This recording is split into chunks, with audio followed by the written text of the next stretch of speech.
Assalamualaikum warahmatullahi wabarakatuh.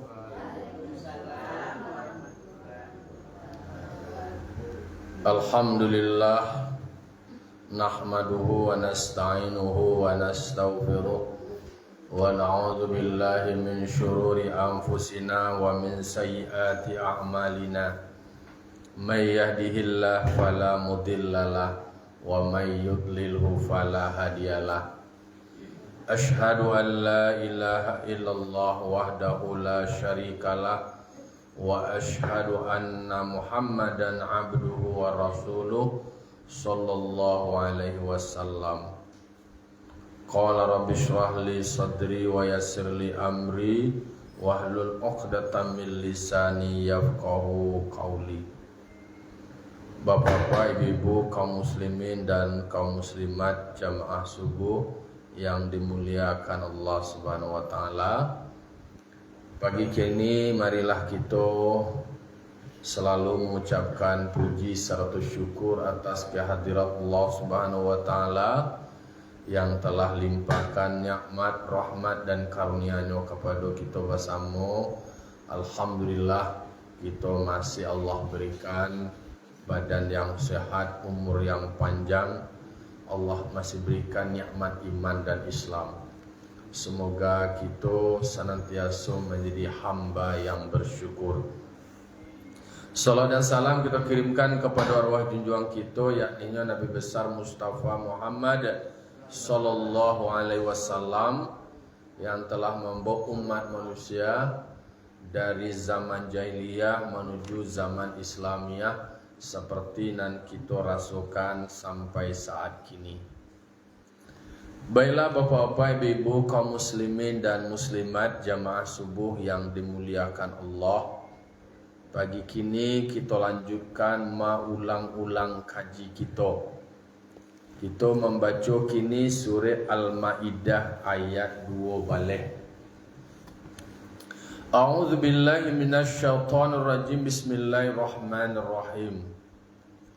Walaqad akhadallahu mitsaqa bani Israila wa ba'atsna minhum 12 naqiba wa qala Allahu inni ma'akum la in aqamtumus salata wa ataitumuz zakata wa amantum bi rusuli wa azzastumuhum wa aqradtumullaha qardan hasana la ukaffiranna ankum sayyi'atikum wa la udkhilannakum jannatin tajri min tahtihal anhar faman kafara ba'da dzalika minkum faqad dhalla sawa'as sabil. Shadaqallahul azim. Di dalam surah Al-Maidah ayat 2 balik Allah berfirman, walaqad akhadallahu mitsaqa bani Israil, dan demi sungguh telah kami ambil, kata Allah, perjanjian Bani Israil. Jadi memang ada perjanjian Bani Israel tentu akan patuh terhadap apa yang Allah perintahkan. Tetapi bukan Israel, nama Bani Israel yang kemudian di dalam perjalanan sejarahnya sampai kini terjadilah pembangkangan dan pengkhianatan. Meskipun secara keturunan seperti nalah wak bahas sebelumnya, Bani Israel itu adalah mereka yang berasal dari keturunan banyak nabi-nabi. Alur titik temunya itu dengan Nabi Muhammad itu adalah pada Nabi Ibrahim alaihissalam. Dan kemudian kalau diceliak dari keturunan Nabi Ibrahim, kan ada 2 anak beliau dari 2 istri. Anak nan gadangnya tapi dari istri nan muda, namanya Ismail.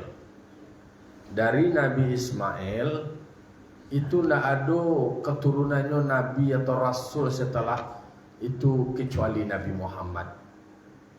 Jadi dari Nabi Ismail ada, kalau dalam kajian kitab tarikh tu dan sampai titik temu sesilahnya tu yang muttafaqun alaih, itu yang disepakati itu adalah di Adnan. Walaupun di Adnan ada beberapa tiga atau ampe sampai ke Nabi Ismail. Jadi itu posisi titik temu Nabi Muhammad dengan Nabi Isa dan jalur Israel itulah. Kalau yang jalur yang banyak rasul-rasul itu dari anak Nabi Ibrahim yang bernama Ishak. Induanya yang bernama Siti Sarah. Siti Sarah ko orang Mesir. Kalau Siti Hajar ko orang Palestina.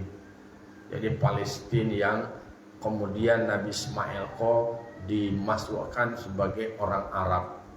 Kalau Nabi Ibrahim benar kan orang Arab.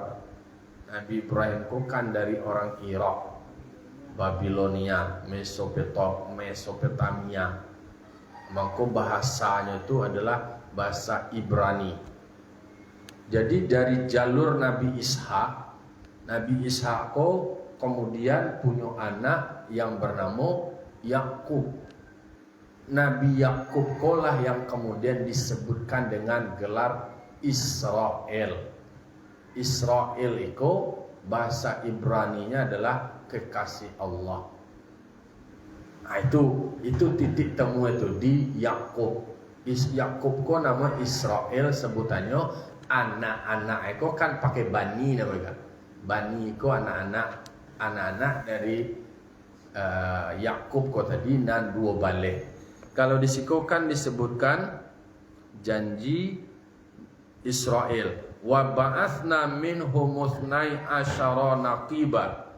Kami bangkitkan di antara mereka itu 12 kelompok, 12 kaum. 12 ada pemimpin. Dari setiap suku itu ada pemimpin. Jadi ada 2 balik. Jadi terkenal dengan 2 kelompok 2 balik. Jadi anak Yakub yang 12 itu masing-masingnya punya kelompok satu-satu. Ada sebutan kelompok-kelompoknya kan, ada Yahuda, kemudian ada Lewi. Jadi kalau kajian Nabi Yusuf itu kan pokoknya dalam 2 balik kelompok itu lah. Dan dalam 2 balik kelompok itu, jadi kalau Nabi Yusuf yang kemudian bertugas sebagai bendaharawan Mesir, lalu kemudian keluarga-keluarga dari Nabi Yakub tadi kan dibawa akhirnya di Yusuf ke Mesir. Jadi mereka kemudian merapat ke Mesir. Nah, di antara kakak Nabi Yusuf 2 jalur yang kemudian ada melahirkan Nabi. Ada melalui jalur namanya nama Lewi. Lewi kan? Lawi atau Lewi itu. Di situ tuh kemudian mempunyai keturunan namanya Imron, tapi bukan Imron dari apa namanya tuh dari kakeknya Isa, bukan itu, tapi Imron yang ada disebutkan di dalam Al-Quran, tapi bukan yang namanya Imron. Ali Imron itu kan kakeknya Nabi Isa. Nah Lewi itu tadi. Lalu di situ itulah lahir yang namanya Nabi Musa dan Harun. Musa dan Harun. Lalu kemudian dari jalur berikutnya itu kan itu yang kemudian menjadi keturunan-keturunan Israel, karena sampai kepada Nabi Daud, sampai kepada Nabi Sulaiman, lalu lahir-lahirlah keturunannya sampai kepada Nabi Zakaria, sampai kemudian Yahya. Melalui jalur berikutnya itu ada Imron. Baru Imron yang istrinya Hana, yang kemudian melahirkan yang namanya Maryam tanpa Maryam. Kemudian kalau Zakaria ayah dari Yahya. Itu beda. Kalau Zakaria konya baru sana sama Hana. Jadi kalau nan Zakaria punya kalah kakek Zakaria ko kan nyolah tuwo ko. Termasuk orang tua sama lo lah dia Nabi Ibrahim yang berharap lo punya anak, doa dapat keturunan. Lahirlah anaknya Yahya. Nah Yahya ko kan mati muda lo kan, dibunuh. Lalu kemudian yang keturunan Imran yang istrinya Hannah melahirkan Maryam. Maryam kemudian melahirkan Isa. Itu jalur Israel itu tadi. Tapi nan Israel benar kan di kelompok nan dua balik tadi. Kelompok dua balik ko kalau mereka kolah mengalami proses perjalanan sejarah yang panjang di dalam perebutan kekuasaan. Kalau di dalam Al-Quran kan disebutkan tuh pernah Nabi Musa, entah di dalam surah apa tuh, Nabi Musa ko kan mengajak Bani Israel ko untuk berangkat ke Palestina. Kan mereka ko kan ke Mesir. Di Mesir itu kan berhadapan dengan Firaun. Mereka kan termasuk dieksploitasi lah oleh Firaun. Lalu kemudian kan Firaun tenggelam. Lalu dalam perjalanan berikutnya tuh Nabi Musa ko pernah mengajak kelompok Bani Israel ko untuk pergi ke Palestina. Oke, Madian tuh beda lah tuh. Kalau Madian tuh ada sebutan riwayat lain bahwa Nabi Ibrahim ko bininya 3. Ada namanya celek Kanturah, tapi itu kan masih ikhtilaf. Lalu kemudian Kanturah ko lah melahirkan anak namanya Madian. Madian ko menjadi satu tampe. Lalu kemudian disitulah Nabi Syuaib. Kan itu loh titik sejarah itu. Tetapi itu istilahnya masih ikhtilaf. Jadi Nabi Musa ketika membawa kelompok Bani Israel untuk perang, karena Palestina kok disebut adalah orang-orang yang kuat dan bagak dan tinggi. Sementara otak dari Bani Israel kok pragmatis. Ketika diajak berjuang dia nak namuah.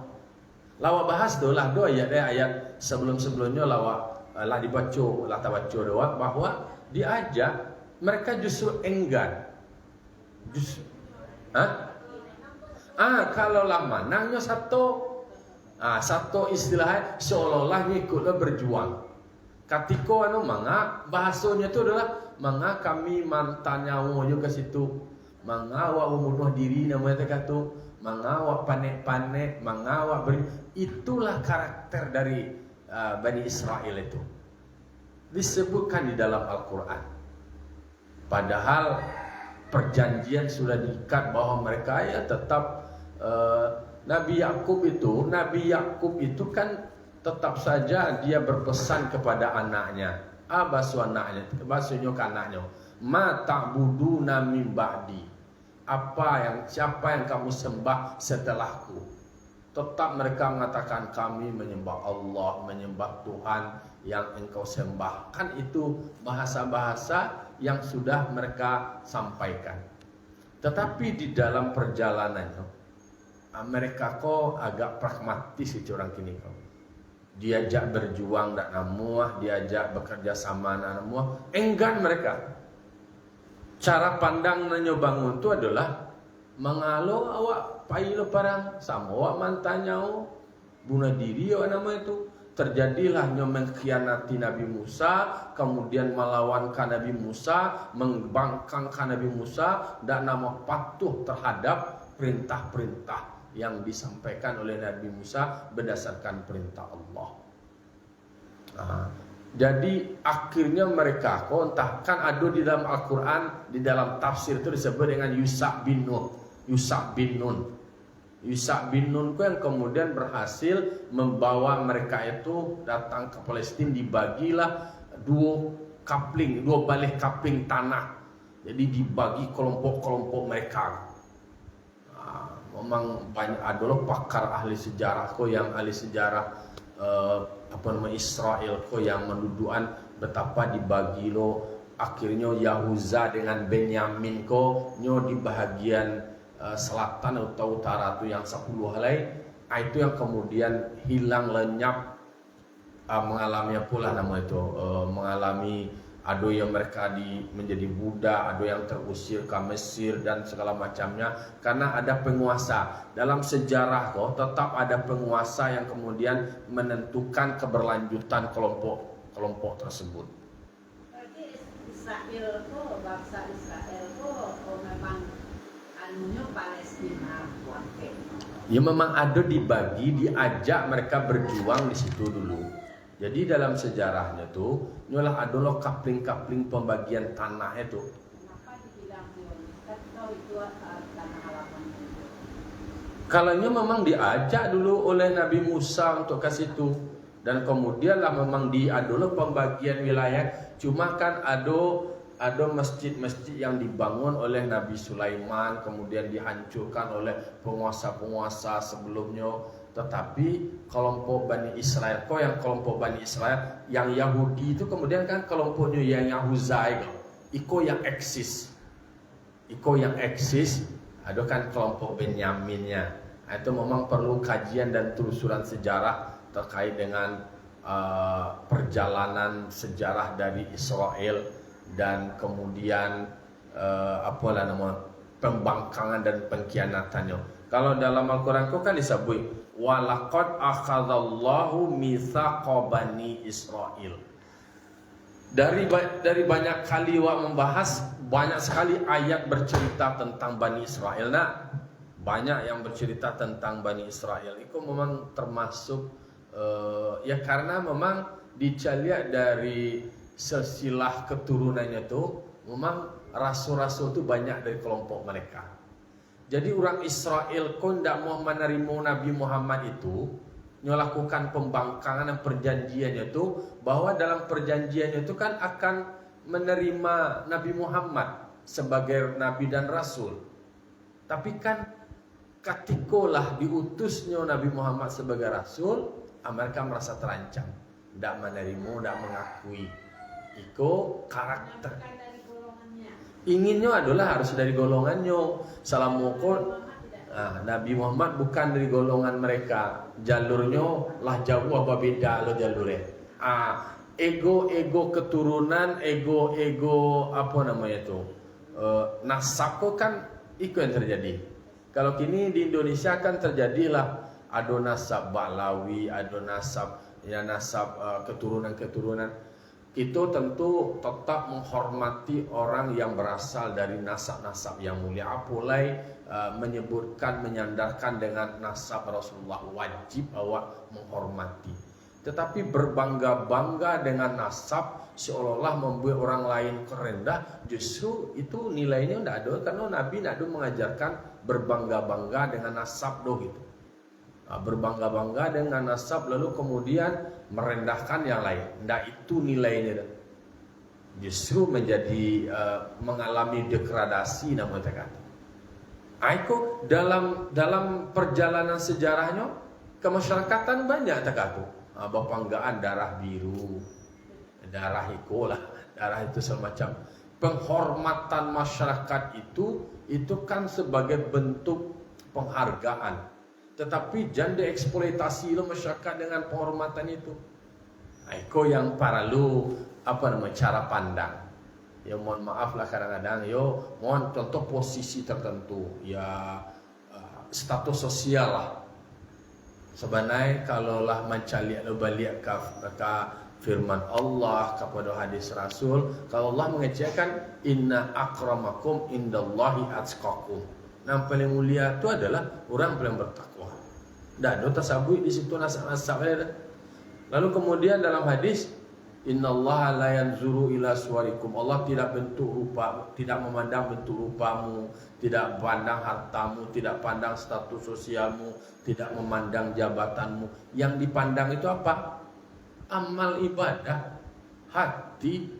Orang yang biasa saja tanpa ada status apapun, kalau beribadah, kalau bertakwa, di sisi Allah mulia. Jadi awak tidak perlu lo minder doh, awak berasal dari keluarga biasa-biasa jonyo, awak tidak tak pandang benar doh. Biarlah kalau dia manusia tidak memandang, tetapi kemuliaan itu kan walillahil izzah, bagi Allah kemuliaan itu.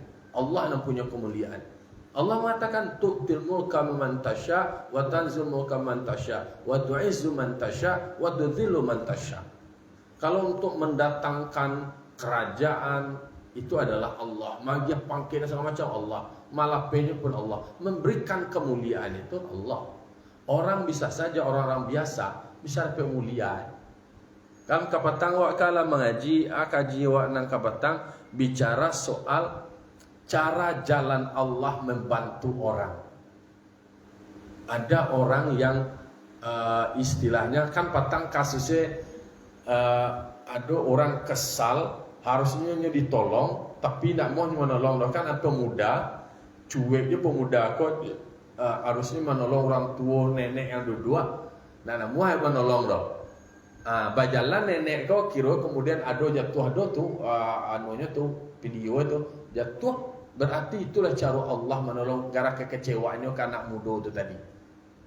Barangkali banyak petangko kan ada dulu yang viral. Contoh tukang galeh es kan.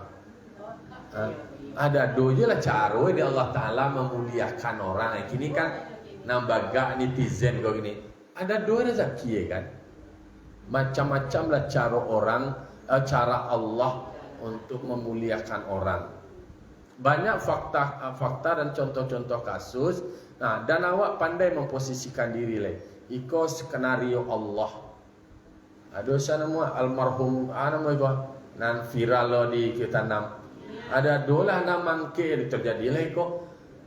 Cara-cara Allah tak bisa awak membayangan. Tapi tak bisa lah membuat takatu do. Kalau takawa SD dulu kan ada lo buku dibaca ikan gabus namanya.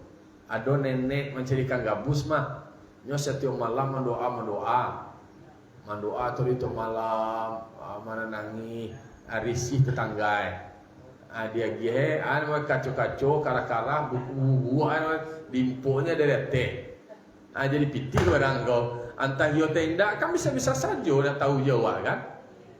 Itulah cara Allah memberikan rezeki. Oh nampak dia kayu dibuat lah tak tu. Diisi lo kacau-kacau sebanyak-banyak lah. Tapatah tapliku lah sudah lah. Sakit lahnya. Tak ada lo bisa ditiru-tiru tak tu. Itu cara Allah memuliakan. Jadi mengkoe kalau kapatang ayat sabaleh begitu Allah menahan atau menggagalkan skenario jelek orang lain tapi dengan cara yang manusia tidak tahu. Nah, di siko Allah pun mengutus dari antara mereka tu nan dua baleh tu ada dua baleh pemimpin loh. Dari setiap suku tu ada pemimpin yang kemudian yang mengawal atau menjamin terhadap kaumnya menyempurnakan janji mereka. Jadi perjanjian mereka sudah berjanji dulu tu bahwa Nabi Muhammad itu adalah utusan Allah. Ada di dalam kitab mereka, di dalam kitab Taurat itulah disabian takatu. Di takatulo di dalam kitab Injil yang sebenarnya Nabi umat dari Nabi Isa itu ada irisannya pertemuannya silsilah ke dalam jalur Nabi Ishak itu tadi. Jadi mereka tu sendiri di dalam dua balai kelompok tu, adalah pemimpin istilahnya adalah orang nanti tua di sini adalah minyak mamak nama itu. Pelokorongnya mamak lah kalau kaum kau kan suku kan, jadi dia mamak. Kalau pelokorong kan masuk pemerintahnya nama itu. Jadi adalah yang menjamin. Jadi kekuatan suatu kelompok itu katakan di kaum di minyak mamak itu sebenarnya menjamin, mengawal komitmen perjanjian. Perjanjian contohnya menjaga harta pusako ko jadi jual untuk keturunan awak kalau ia dikembangkan secara produktif. Sebenarnya kalau awak membaca kalau model anan dilakukan posisi dari orang tua pakai struktur minyak mama yang mengatur adat kemudian harta pusako itu kalau itu dikelola secara manajemen ekonomi yang bagus kok ambo mencelihat dari perspektif manajemennya dari ekonominya itu luar biasa. Yang terjadi kan tidak berpikir jangka pendek. Berpikir, itulah berpikir jangka pendek. Lalu kemudian lupa bahwa dari semua yang ditaruko, taruko namanya itu kan untuk jangka panjang itu, untuk keturunan ke depan. Itu ndak ada istilahnya kemiskinan itu dong. Kalau seandainya itu kan kapital, itu modal, aset kepemilikan tanah itu kalau orang punya tanah itu ndak ada kemiskinan itu. Salah satu indikator dari kemiskinan itu menurut BPS itu adalah dia tidak punya tanah. Kalau orang Minang dia punya tanah, kalau orang punya orang Minang arti kan, tapi mungkin tanah dona lah habis, kemudian tergusur lah, kata jua, apalagi contohnya kalau nyolah orang habis atau baal namu itu kan, dijual. Kali itu oke lah, nak ada yang kemudian yang akan mewariskan berikutnya. Tapi kan ada lo pihak sabalah ya, dona seindu, dona segala macamnya yang juga membutuhkan itu yang bakambang-kambang. Jadi kalau dua balik suku kelompok dari Israel kau tadi di dalam satu itu adalah pemimpin yang mengawal, yang menjamin bagaimana mereka bisa menjalankan komitmen atau perjanjian sebelumnya. Jadi janji yang dibuat itu dikawal, adalah kontrak gitu. Wa qala Allahu inni ma'akum. Allah berkata kepada mereka, aku bersamamu dengan memberikan bantuan dan pertolongan. Jadi kedua balik itu tadi kedua balik kelompok itu tadi, Bani Israel itu Allah mengatakan, ini ma'akum, sesungguhnya aku bersamamu. Artinya dari janji-janji yang sudah dibuat, Allah sudah memberikan jaminan juga bahwa Allah akan memberikan pertolongan dan bantuan. Syaratnya adalah la in aqamtumus shalah, jika kamu mendirikan salat, wa ataitumuz zakah, dan kamu membayarkan zakat, wa amantum birusuli, dan kamu beriman dengan rasul-rasulku, wa azzartumuhum, dan kamu membantu mereka, wa aqradtumullaha qardan hasana, dan kamu mempiutangkan Allah dengan piutang yang baik, dengan infak di jalannya. Aku syaratnya kok. Syaratnya berapa banyak tadi itu? Kamu mendirikan sholat, kemudian membayarkan zakat, beriman dengan rasul-rasulku, birusuli, dengan rasul-rasulku, semua rasulku. Dan terjadi Yahudi dengan Nasrani itu justru mereka itu, kalau orang Yahudi nyodai Nabi Musa banai, dia orang Nasrani nyodai Nabi Isa banai, justru nyoba cekak tuh dia orang Yahudi hanya nama aku Isa, dan Isa dia orang Nasrani nama aku Musa. Dan kemudian Yahudi dengan Nasrani kemudian tidak mengakui Nabi Muhammad. Padahal sebelumnya sudah disebutkan dalam kitabnya ada anaknya akui kerasulan Nabi Muhammad. Padahal itulah mereka tahu tetapi tidak menerima, tidak mengakui. Jadi model-model yang seperti itu dululah atakatulah sampai kini. Anda mengakui, tidak menerima kebenaran, karena kebenaran itu hanya namun untung bagi mereka. Benarnya ikuti, adalah buai kawak, dah adalah buai ikuti lah nasi satu yo terus. Itu yang padahal sudah ada komitmen. Syaratnya adalah demi sungguh, ada sumpah lah, ada sumpahnya itu jam-jim kamu mendirikan sholat, kemudian kamu menunaikan zakat. Ikulah lah bahagian ada rukun-rukun Islamnya gua. Wa amantum birusuli, dan rukun imannya gua, beriman dengan rasul-rasulku kata Allah. Dan kamu menolong mereka, ikut berjuang dengan mereka. Bukan apa namanya itu, bukan melemahkan, diajak berjuang ke Palestina anak-anak muah. Justru ingin menerima sandangnya lagi. Dan orang-orang Palo Lambu itu kan banyak mah. Nah berjuang kan ada nancak cubin itu lah satu kudia dia lagi. Wa aqradtumullaha qardan hasana, lah hadojo tema bicara seorang mampu utangkan Allah dengan piutang yang baik. Iko menarik kok kata-kata Allah mempiutangkan, artinya Allah meminta pinjaman namanya. Allah meminjam ke manusia. Kira-kira apa makna?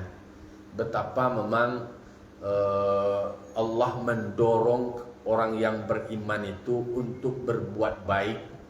Di dalam tafsir itu kan disebutkan dengan berinfak di jalannya. Jadi cara awak mempiutangkan Allah itu adalah berinfak. Berinfak itu berarti Allah akan memberikan balasan kawak. Jadi awak berutangkan kepada Allah, Allah nanti membayar ke awak. Iya, Allah akan membayar kawak. Membayarnya adalah dengan memberikan balasan terbaik. Mempiutangkan orang. Iya, apa piutang orang? Termasuknya sebenarnya kan awaklah membahasnya tentang masalah utang butang, Pak. Jadi perilaku utang butang kok kasado mungkin awak kok mungkin lah karena korban prenge deh orang nan butang ya nak. Orang nan butang berjanji sekian karena prank dia waktunya tuh. Alah merasa korbannya kasado. Tetapi mesti harus ingat bahwa semua nan wak piutangkan ke orang, apalagi orang yang tidak membayar itu tadi, alun membayar itu tadi, sampai batas waktu yang ditentukan, itu berarti orang telah berinfak setiap hari sesuai dengan besaran piutang waktu tadi ya. Itu dalam hadisnya seperti itu. Contohnya awak mempiutangkan ke seseorang 1 juta, nyoba janji seminggu. Lah lewat seminggu lunjir bayi-bayi lah. Setiap hari berarti awak laba sedekah namanya 1 juta. Ni dinilai setiap hari alunjir bayi lah tu awak lah dapat nilai sedekah nama tu. Tong lah berata tahun tu bara banyak ibu bersedekah tu. Makanya kalau pakai kajian wala tu betilu sadaqatikum bil manni wal adza. Jangan kamu batalkan sedekahmu dengan cercaan dan persakitan. Tapi kalau seandainya justru dikatakan qaulun ma'rufun min sadaqati yatsbauha adza. Justru perkataan yang ma'ruf saja, kata nenek lelok saja lebih baik dari sedekah yang sedekahnya diiringi dengan cercaan. Jadi waduduan dulu. Jadi bahwa orang berutang kok kan namuekan apalah namuekan orang dalam kesulitan kan menolong awak nama tu nak. Tetapi tentu awak caliak juga kalau orang nan berutang eko gali nampak boleh lo awak tidak mau tangannya. Awak tak tahu maksudnya gali. Kalau awak tak tahu inyo gali do awak pinjamanlah dengan niat awak menolong. Sampai pada batas waktu sepakat contoh 1 tahun.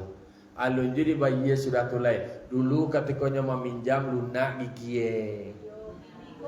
Sudah tu alah bino piti awak ladinyo awak lo na lunak gigi awak meminta kinyolai.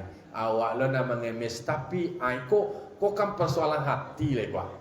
Hati kwa supaya mendapat awak balasan yang baik tentu awak meminjaman tetap ikhlas, niat awak menolong.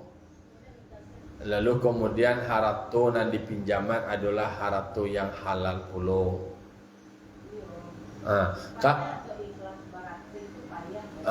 Kalau payah, mangkoe kalau rasanya khawatir awak mereka konda memang paralu itu tadi feeling awak tu.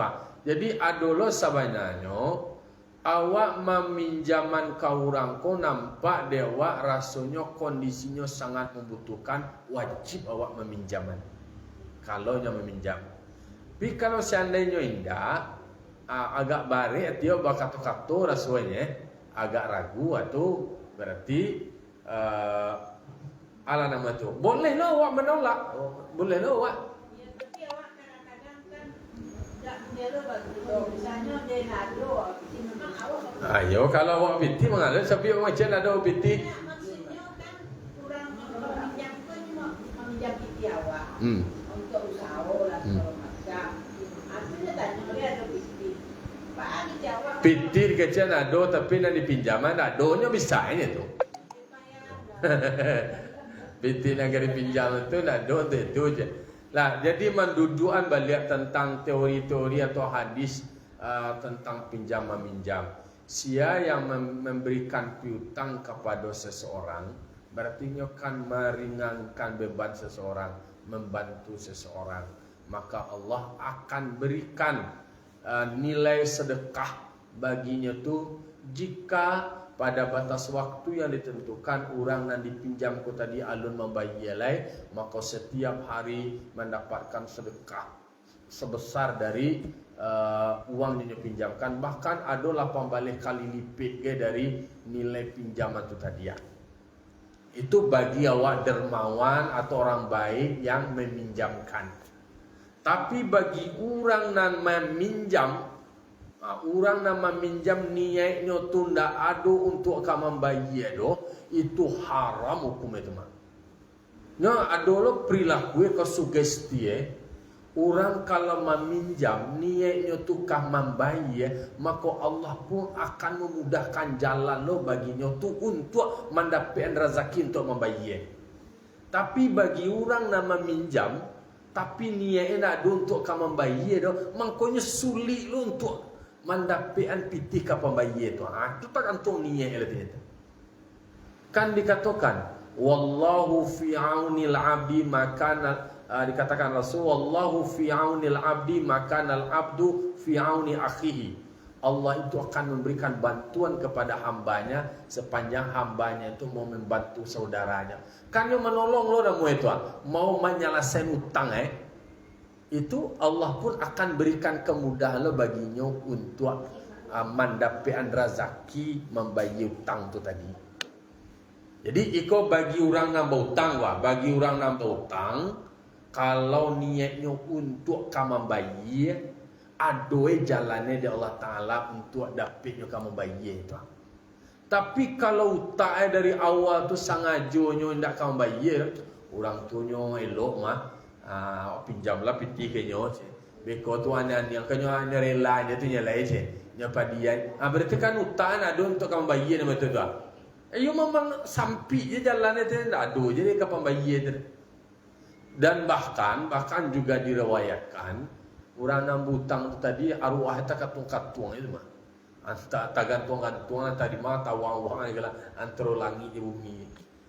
Dan pasti bahwa di akhirat orang nan hutang tu tadi tetap akan membayar. Jadi sia orang nan mampu hutang kok menerima hasil kan. Kalau pakai teori mampu hutang tu tadi ya, berarti kan sedekah, investasi sedekah. Contoh ibu mau meminjam kurang 100 juta. Lah di pinjaman ini untuk modal usaha lah ikut segala macamnya, berjanji 1 tahun. Balik mau noko ikut segala macamnya. Indah jodoh, dingin aja, indah aja doh. Ya berarti lah lapeh itu berapa kali lipat membayar itu investasi itu. Ikolok kelebihan bagi orang yang mampu hutang aku, tapi niatnya adalah kalau kasabana, kalau yo ingin anujo dari awal awak kamu minjaman tu niat jelas sedekah dulu. Niatnya sedekah. Iyo dalam artian niatnya nak kamu bayar, nya orang yang berhutang kok banyak cenderung gali aja nih kok.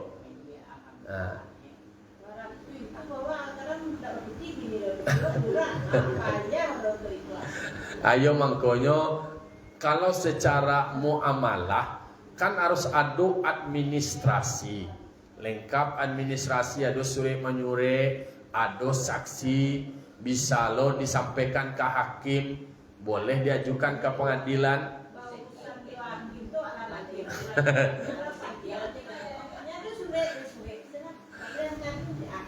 Nah, jadi mangkonyo dari awal tu wak setting kan menyabui gua secara teori gua. Kemudian kalau ada kekhawatiran utang kan dia lambe ke dibayar dari awal tu wak setting lah tak. Wak setting jangan utang gua, tapi lah pasal gue dari awal mah.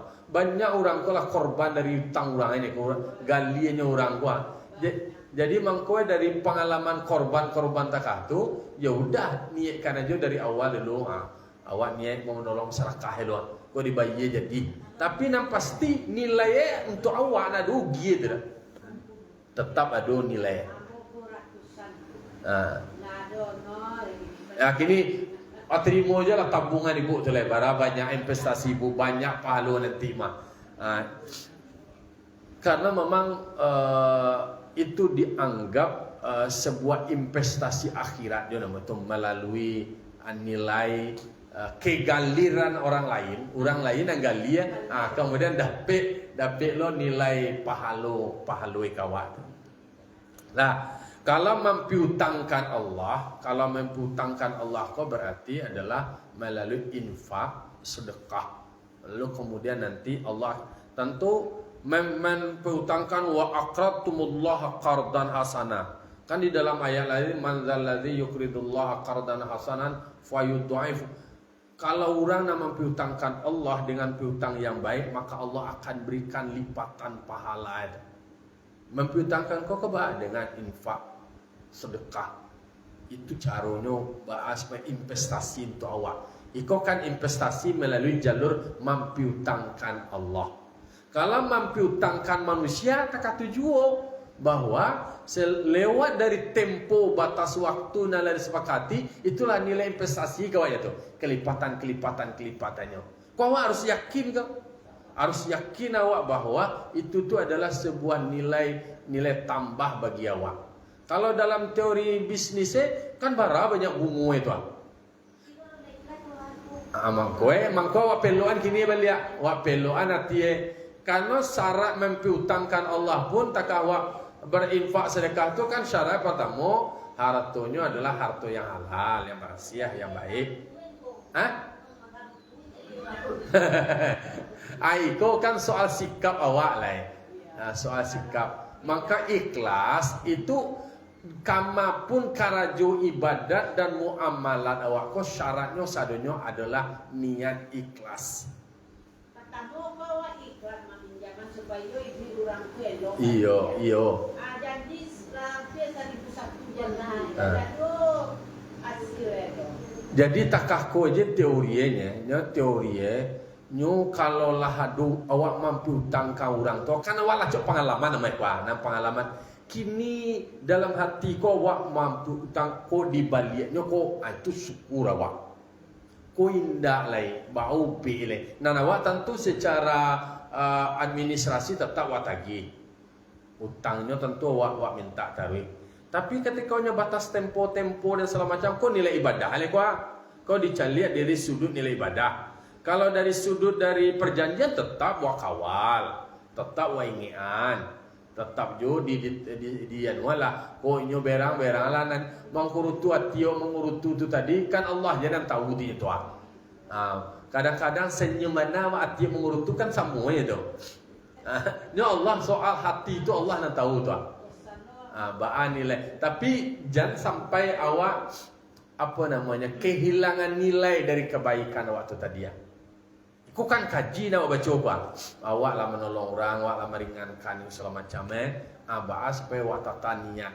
Karena apapun dalam bentuk muamalah dan transaksi itu ada aspek niat.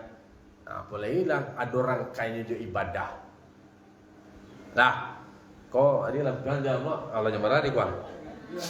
Lanjutan akhirnya adalah mereka akan la ukaffiranna ankum sayyiatikum, Allah akan tutup semua kesalahanmu, wala udkhilannakum jannatin, dan Allah masukkan kamu ke dalam surga yang mengalir di bawahnya sungai. Maka siapa yang kafir setelah demikian, maka dia akan tersesat di tengah jalan, atau dia akan mendapatkan jalan yang sesat kalau bagi orang yang ingkar. Lah inilah sangat tujuan, lampian sangat tujuan. Itulah kaji awak kini. Semoga nama piutangan Allah berikan pahala dengan nilai infak yang berlipat ganda. Siana bautang bayi utang tu.